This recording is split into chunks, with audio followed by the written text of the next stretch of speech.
Bonjour à tous, bienvenue dans cette vidéo consacrée aujourd'hui au régime de Vichy. Donc le régime qui avait sa capitale à Vichy, qui avait à sa tête le maréchal Pétain et qu'on n'appelle pas la République de Vichy ou la République française, mais l'État français. Alors ce régime, souvenez-vous, il est né de la défaite de 1940 et de l'écrasement de la débâcle militaire qu'a subi l'armée française. Début juillet 1940, donc un peu plus d'une semaine après l'armistice et la signature de l'armistice, les pleins pouvoirs sont remis par l'Assemblée nationale française, celle-là même qui avait été élue au moment du Front populaire en 1936. Eh bien, cette assemblée, ou ce qu'il en restait, qui s'est réunie à Vichy, a accordé tous les pouvoirs au maréchal Pétain pour modifier la Constitution. Donc ici, vous voyez Pétain. Ici, vous voyez un homme qui jouera un grand rôle pendant la période, qui s'appelle Pierre Laval, qui va être son Premier ministre, puis qui ensuite va être chassé du gouvernement pour y revenir. Bon. Mais je ne m'arrête pas là-dessus.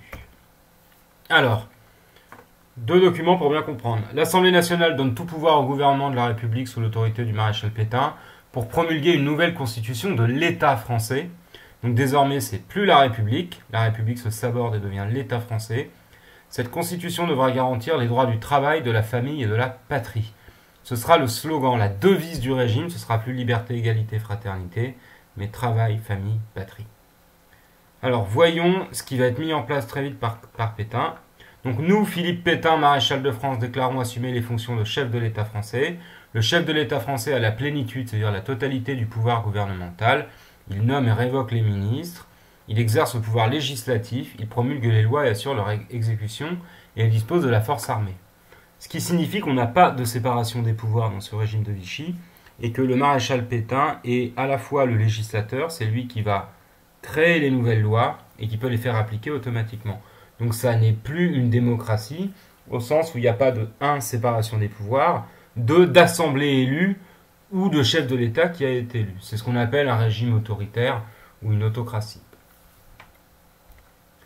Alors ce nouveau régime, il va avoir certaines caractéristiques. Il rompt avec la République et il va afficher de nouveaux symboles. Alors il garde le drapeau bleu, blanc, rouge. Là-dessus, il est obligé de faire avec. La devise devient travail, famille, patrie. Ce régime, il se veut stable désormais comparé à la Troisième République qui était politiquement instable, c'est-à-dire que les gouvernements changeaient énormément.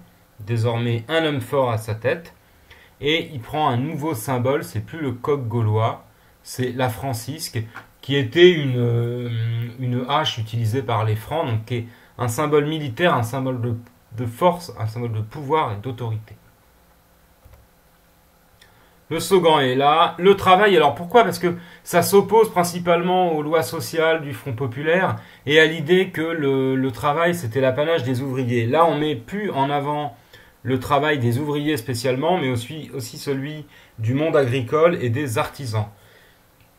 De plus, on met en avant la famille, les valeurs de la famille. On considère que les Français ne font plus assez d'enfants, il faut qu'ils en fassent plus. Et donc la famille et l'autorité du père de famille redeviennent importantes, très importantes. Sachant que Pétain est présenté et se considère un peu comme le père de tous les Français. Donc il entend gérer la France comme un père de famille. Et la patrie, c'est-à-dire le pays, il faut avoir confiance dans la France incarnée par Pétain. On va frapper de nouvelles pièces de monnaie, vous voyez, Philippe Pétain, maréchal de France, chef de l'État. Plus de référence à la République, le slogan est là derrière, travail, famille, patrie, on y voit un laboureur, d'accord, avec ses outils, une mère avec un enfant à la mamelle, et la francisque, pour bien montrer la stabilité et la force du régime. Alors ce régime, il va lancer une politique qu'on appelle la Révolution nationale. Alors la Révolution nationale, c'est simple, c'est tout le contraire de la Révolution française. En gros, c'est le contraire de ce qu'il y avait eu avant. Il s'agit de revenir sur la République pour les gens qui suivent Pétain et la Révolution nationale. Les malheurs de la France viennent, alors ils sont ici à gauche, de la paresse, de la démagogie, c'est-à-dire en gros, si vous voulez, les hommes politiques racontaient n'importe quoi, et de l'internationalisme, c'est-à-dire qu'on s'est trop préoccupé du sort des étrangers, concrètement. À côté de ça, vous avez les juifs qui sont évidemment dénoncés comme étant corrupteurs, la franc-maçonnerie, l'avarice, le Parlement, c'est un régime très anti-parlementaire. Les députés étaient perçus comme étant corrompus, comme étant menteurs, pourris. Le communisme aussi, la démocratie. Tout ça, ce sur quoi la maison France reposait, s'est effondré. Et désormais, il faut redresser la maison France sur un nouveau socle qui sera travail, famille, patrie. La discipline, l'ordre, l'épargne, donc le fait de garder son argent et pas de le dépenser. Le courage, l'école, l'artisanat, la paysannerie, la légion. L'artisanat, une forme de travail de petit entrepreneur indépendant. L'idée, c'est aussi d'envoyer un message autre que celui des communistes ou des socialistes par rapport au travail. C'est plus la figure de l'ouvrier et du prolétaire qui est là, c'est la figure de l'honnête artisan. Et là-dessus, la Maison France est représentée comme à nouveau stabilisée. Donc ce régime, il va passer un certain nombre de lois, sur lesquelles je vais m'arrêter sur certaines, mais il faut voir que c'est un régime qui va désigner surtout des boucs émissaires. Pourquoi il a besoin de boucs émissaires ? Parce que n'oubliez pas, c'est un régime qui est né de la défaite. C'est un régime qui s'est mis en place parce que la France a été écrasée militairement. Donc il s'agit de trouver des coupables dans le passé, en disant on va débarrasser la France de tout ce qui a provoqué sa défaite, et on va la rebâtir. Mais vous voyez bien qu'il n'y a aucune référence, par exemple, à l'occupation allemande ou au contexte géopolitique. Alors les 7 étoiles que vous voyez là, ce sont les étoiles du maréchal Pétain. Les étoiles sont des insignes militaires pour bien rappeler sa présence. Alors j'ai parlé des boucs émissaires. Parmi les premiers, vous aurez les Juifs. Et dès octobre 1940, le gouvernement promulgue ce qu'on appelle le statut des Juifs, c'est-à-dire des lois discriminatoires qui vont chasser en fait les Juifs de la fonction publique. Le gouvernement français du maréchal Pétain considère qu'en fait les Juifs avaient trop d'importance et qu'il faut les éloigner de l'État. Donc ce sont des lois raciales, si vous voulez. Et donc tous les métiers de fonctionnaires ou les postes à responsabilité, les Juifs en sont écartés. Et le régime va régulièrement les dénoncer comme étant ceux qui avaient pris trop d'influence, qui nuisaient au pays, comme n'étant pas français. Bref, toute la rhétorique antisémite de l'époque, qui existait en Allemagne mais aussi ailleurs en Europe, et en France sera reprise là. Le juif sert de bouc émissaire. En octobre 1940, il y a une rencontre entre Hitler et Pétain à Montoire-sur-Loire, un petit village du sud de la France. Ils se rencontrent, ils discutent un peu et le mot est prononcé collaboration. Les deux régimes décident de collaborer. Alors cette collaboration, elle va évoluer dans le temps, elle va prendre plein de formes, mais je vais vous en donner un aperçu à travers 3 aspects, l'aspect politique, économique et l'aspect militaire. Alors tout d'abord, sur le plan politique, c'est très simple. On va cesser de présenter les Allemands comme étant les ennemis. On ne les critiquera pas, on dira au contraire que les Allemands, on oubliera presque qu'ils sont nazis en disant ils ont un pays qui fonctionne, les Allemands ne nous veulent pas de mal, ils nous aident, nos vrais ennemis, ce sont les Anglais. C'est très net, à partir de septembre-octobre 1940, l'Angleterre qui continue la guerre devient l'origine du mal. Si tous nos problèmes nous viennent d'Angleterre.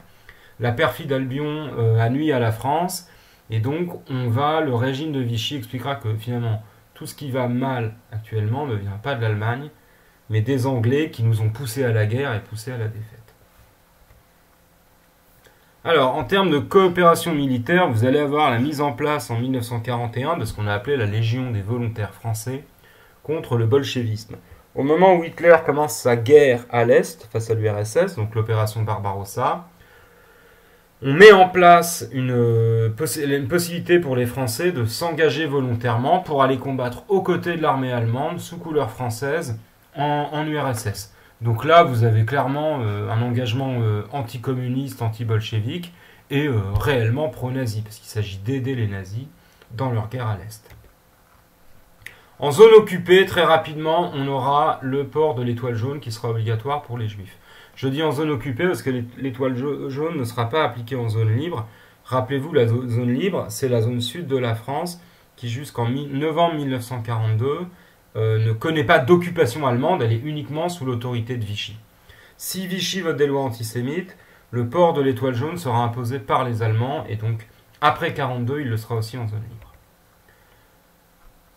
L'État français du maréchal Pétain, donc le régime de Vichy, s'il ne gouverne pas la zone nord, contrôle l'administration. Cette administration, il la met au service des Allemands, c'est-à-dire que les Allemands réclament et exigent, et l'administration est chargée de faire appliquer les desiderata allemands. Et à partir de l'été 1942, sont mises en place des rafles. Qu'est-ce que c'est qu'une rafle ?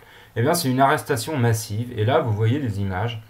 tiré de la célèbre rafle du Veldiv, où en fait vous avez des dizaines de milliers de juifs qui vont être arrêtés dans tout Paris en une journée et qui vont être ensuite déportés en Allemagne pour être envoyés dans les camps de concentration. Donc en mettant la police française et l'administration française au service de l'occupant allemand, l'État français va se rendre complice des crimes et de génocides qui ont été menés à l'encontre des juifs. Alors vous avez ici une carte, vous avez tout un réseau de camps d'internement, c'est-à-dire que des juifs étaient arrêtés, puis mis dans des camps, en fait c'est des prisons si vous voulez, des camps d'internement, avant d'être déportés en Europe de l'Est, dans les camps de la mort. Donc ça va commencer mi-42, on va dire avril, mai, juin, juillet 42 principalement, ça va se poursuivre en 43, car sachant qu'en 43-44 c'est principalement les forces allemandes qui arrêteront. Mais la politique antisémite va se traduire par de l'organisation de rafles où des policiers français iront arrêter des juifs pour les livrer aux Allemands. Alors même si c'est à la demande du gouvernement allemand que ces arrestations se font, c'est tout de même une collaboration dans un crime de masse.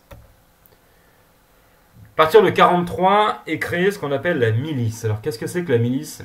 C'est simple, c'est une organisation de type fasciste. Si vous les regardez, ils doivent vous rappeler les chemises noires de Mussolini ou les SA du parti nazi. C'est simple, les miliciens s'engagent pour en fait servir de police politique et traquer les résistants, les communistes et les juifs, surtout les résistants et les communistes, et donc pour aider la Gestapo à lutter contre toute forme de résistance intérieure. Donc vous voyez, l'argument principal de la milice française, c'est lutter contre le communisme, et vous les voyez ici en uniforme avec leur béret de miliciens qui font un salut fasciste. Donc là il s'agit très clairement d'une organisation paramilitaire fasciste. À partir de 43. Pourquoi 43? Parce que, rappelez-vous, 43, c'est l'année où la bataille de Stalingrad est perdue en tout début d'année. Et en fait, la guerre se retourne, c'est-à-dire que les Allemands commencent à subir de lourdes défaites. Et donc, la violence contre les populations occupées commence à augmenter. Les nazis comprennent que la guerre risque d'être perdue. Donc ils ont besoin de plus en plus de violence et de collaborateurs pour écraser toute tentative de révolte ou de résistance. 1943, c'est aussi l'année où le STO, le service du travail obligatoire, est mis en place. Alors qu'est-ce que c'est? C'est très simple. Je vous ai dit, 42-43, c'est le retournement de la guerre. Donc les ouvriers qui travaillaient dans les usines allemandes sont obligés de partir à l'Est, puisque la guerre à l'Est, qui devait être courte, c'est-à-dire se finir à la fin de l'année 41, eh bien, continue en 42 et qu'à partir de 43, les défaites s'enchaînent pour les Allemands. Donc ils ont besoin de toujours plus de soldats pour combattre à l'Est. Et évidemment, ces soldats, ils sont obligés de les prendre parmi les jeunes hommes qui étaient restés en Allemagne. Donc il faut envoyer des Français. Mais en fait, dans tous les pays occupés, on oblige les gouvernements à envoyer des jeunes pour remplacer les ouvriers allemands en Allemagne dans les usines d'armement. De même qu'on fera travailler les prisonniers de guerre, comme je vous ai dit, que ce soit les déportés juifs, communistes, les résistants, les tziganes, peu importe. On fera travailler les gens dans les usines pour produire, parce qu'à partir de 1943, la guerre devient réellement totale, et donc tout doit être mis au service de l'effort de guerre. Alors la propagande va pas le présenter comme ça, évidemment. Elle vous le présente ici en disant, voilà, soit vous allez mourir pour les Anglais, là ils ont des casques anglais, c'est pour tout le slogan Jeunes de France, sachez choisir entre le méchant anglo-américain qui vous fera mourir et le brave allemand dans son usine. Bon. Et ça, vous n'allez pas convaincre beaucoup de gens comme ça. Alors, il y a un chantage qui va être mis en place. En 1943, le service du travail devient obligatoire, STO. Il avait commencé en réalité dès 1942. On appelait ça la relève. Alors, c'est très simple. Je vous ai dit qu'il y avait 2 millions de Français qui étaient des prisonniers de guerre qui étaient en Allemagne. Oui, les soldats faits prisonniers pendant la débâcle en 1940 sont dans les stalags en Allemagne. Et c'est très simple. Le gouvernement allemand dit, vous voulez récupérer vos frères ou vos parents qui sont prisonniers en Allemagne.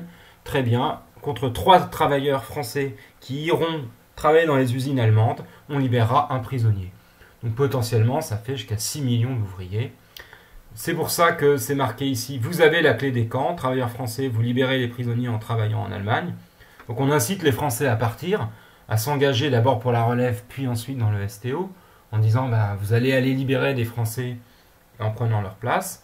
Et à côté de ça, on leur promet de gagner de l'argent, donc fini les mauvais jours, pour assurer un meilleur quotidien. En travaillant en Allemagne, on aura une bonne paye. Bon, évidemment, tout ça, c'est largement illusoire. Il y aura très peu de prisonniers à être libérés et le service du travail obligatoire. On va arrêter les jeunes de force et ceux qui, évidemment, de plus en plus de jeunes Français ne voudront pas aller travailler en Allemagne, donc ils s'engageront dans la résistance. Je vous en parlerai dans la prochaine vidéo. Ils partiront dans ce qu'on appelle les maquis, c'est-à-dire ils partiront dans les forêts ou les campagnes pour se cacher. Voilà, vous avez ici la trace écrite à noter. Comme vous voyez, elle est extrêmement modeste et courte. Je vous remercie de votre attention et je vous dis à très bientôt.